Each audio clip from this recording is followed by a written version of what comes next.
आदिवासी। नल्लमल्ला के जंगलों में नदी के किनारे बहुत सारे पशु पक्षियाँ सब आते थे और उन्हें देखने के लिए लोग दूर दूर से आते थे।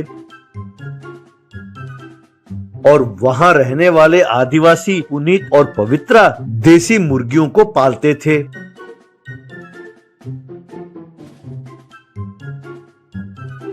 बिजू नाम का एक व्यक्ति उनसे वो मुर्गियां खरीद कर ले जाता था। शुरू में बिजू बैम्बू चिकन बनाकर बेचता था। बाद में जब फॉरेन टूरिस्ट ज्यादा आने लगे तब बिजू एक दिन शहर गया और वहाँ एक दुकान में काम करते हुए उसने पिज्जा बनाना सीखा। फिर गांव लौटकर उसने देसी मुर्गी का चिकन पिज्जा बनाना शुरू किया। यूं कुछ ही दिनों में उसका देसी मुर्गा पिज्जा बहुत मशहूर हो गया। खास तौर पर फॉरेन टूरिस्ट उसे बहुत पसंद करने लगे। एक दिन जब बिजू पुनीत के पास गया तब पुनीत बिजू से, क्यों भाई, लगता है तुम्हारा धंधा खूब चल रहा है। मैं तुम्हें देसी मुर्गी सप्लाई कर नहीं पा रहा हूँ उतना जितना तुम चाहते हो। तब बिजू, क्या बताऊँ भैया, चाहे जितना मर्जी कमा लो, इन लोगों को घूस देते देते मैं तो एकदम थक गया हूँ। सवेरे से शाम तक काम करते हैं मेहनत से और कोई ना कोई आकर धमकी देकर पैसे वसूल करके ले जाता है। अब हमारा दुखड़ा किसे सुनाए, क्या बताएं, समझ में नहीं आ रहा भैया। यूं कहकर बिजू मुर्गियां लेकर चला गया। ये जाने के बाद पवित्रा पुनीत से, देखा क्या कहानी बना रहा है। अरे पहले तो सिर्फ 5-6 मुर्गी ले जाता था। जब से वो शहर से लौटा है हर रोज वो 25 मुर्गियां ले जाता है और ऊपर से कहता है उसे कोई मुनाफा नहीं मिल रहा है। हाँ, सब कहानी बना रहा है। तब पुनीत, अरे ये सब बातें छोड़ो, उसकी परेशानी उसकी है, हमें उससे क्या लेना देना, अपना धंधा तो अच्छा चल रहा है ना। तब पवित्रा, हाँ, तुम जैसे लोग ऐसे ही सोचेंगे। अब ऐसे ही सोचते रहे तो हम कब तरक्की करेंगे। एक बार जाकर देख तो लें कि वो करता क्या है, उसके बाद हमें क्या करना है हम सोचते हैं, समझे। कहकर अपने पति को लेकर वो देसी मुर्गी पिज्जा बनाते कैसे हैं देखने गई। जब वो वहाँ पहुँचे तो उन्होंने देखा कि बिजू के हाथों से कुछ मुर्गियां बचकर भागने लगी। बिजू के साथ साथ पवित्रा और पुनीत ने मिलकर उन मुर्गियों को पकड़ा। बिजू ने उन दोनों को धन्यवाद कहा। फिर उनके लिए उसने देसी मुर्गी चिकन पिज्जा बना कर दिया। उन दोनों ने उसे बड़े चाव से खाया। उसके बाद पवित्रा और पुनीत घर लौट रहे थे। पवित्रा पुनीत से, हाय राम, ये कितना कमा रहा है, हमें भी चिकन पिज्जा बनाकर बेचना होगा।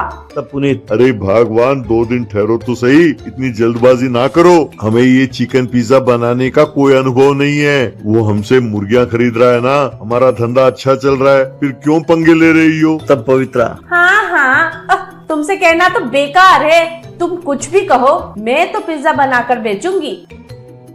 यूं अगले दिन वो अपने पति के साथ मिलकर देसी चिकन पिज्जा का दुकान खोला। ये देखकर बिजू, अरे भैया, लगता है आपको भी चिकन पिज्जा बहुत पसंद आया, ऑल दी बेस्ट, मेरी भी मदद हो जाएगी। और हाँ भैया, ध्यान रहे, पहले पैसे लो, बाद में पिज्जा दो, ठीक है, इसी में भलाई है। ये बात सुनकर पवित्रा, देखा ये कितना होशियार है, इसको पता है कि अगर हमने पिज्जा देकर बाद में पैसा लिया तो इसके पास कोई नहीं जाने वाला। कहकर उसने चिकन पिज्जा बनाया।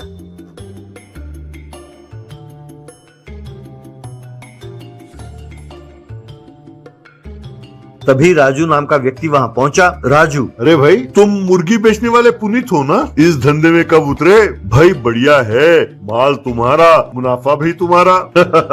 भाई मेरा नाम राजू है, अब 5 चिकन पिज्जा पार्सल देना, वेरी वेरी अर्जेंट। ये सुनकर पवित्रा पुनीत से, देखा हमारे पास ग्राहक आ गया।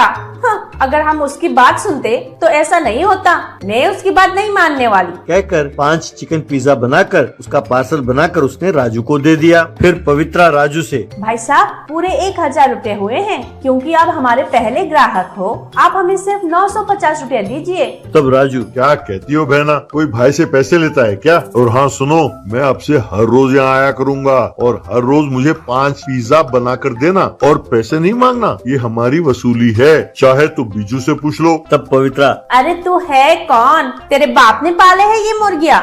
मुर्गी पाल कर देखो तो पता चले। अपने आप को गुंडे कहते हो और हमसे पैसे वसूल करते हो। चुपचाप पैसे निकालो। तब राजू, अरे बहना, भाई से पैसे मांगते हो? तुम इसीलिए अकड़ दिखा रही हो ना कि तुम्हारा मुर्गियों का फार्म है। फिर सामने के दुकान वाले बीजू से, ए बीजू, कल से ये दुकान बंद करो और इनका पोल्ट्री फार्म पर कब्जा कर लो। अगर किसी ने कुछ कहा तो मुझे बताना। मेरे आदमी आकर पूरे पोल्ट्री फार्म को तहस नहस कर देंगे। कहकर वहाँ से चला गया। उसके जाने के बाद बीजू वहाँ आया और, भैया पोल्ट्री फार्म की चाबी दे दो तो मैं जाऊँ। वो राजू बहुत बड़ा गुंडा है। तब पवित्रा, अरे हम क्यों दे? मैं नहीं देने वाली। कल से मैं आकर यहाँ पिज्जा नहीं बनाऊंगी। मैं अपना पोल्ट्री फार्म संभालूंगी बस। और हाँ, मैं कल से चिकन 20 रुपए कम में बेचा करूंगी। अब उस राजू को तुम ही किसी तरह संभालना। ऐसे कमीनों को हमारे पास आने न देना भैया। जब तुम ये सब जानते थे तो हमें पहले ही बता देते। कहकर अपने पति को लेकर वहाँ से चली गई। थोड़ी देर बाद जब राजू वहाँ वापस लौटा तब बीजू राजू से, अरे यार, क्या एक्टिंग की तुमने? हाँ, तुम्हारे इस धमकी से पवित्रा दीदी एकदम डर गई। कहकर दोनों हंसने लगे। ओ किए गुच्ची अरमानी पिछे रोल दी जवानी चेक कर दी बरंडा आले टैग नी आजा दस्सा तेनू सोहणीए नी फैशन की हुंदा तेरे यार दा तां वखरा स्वैग नी ये गुच्ची अरमानी पिछे रोल दी जवानी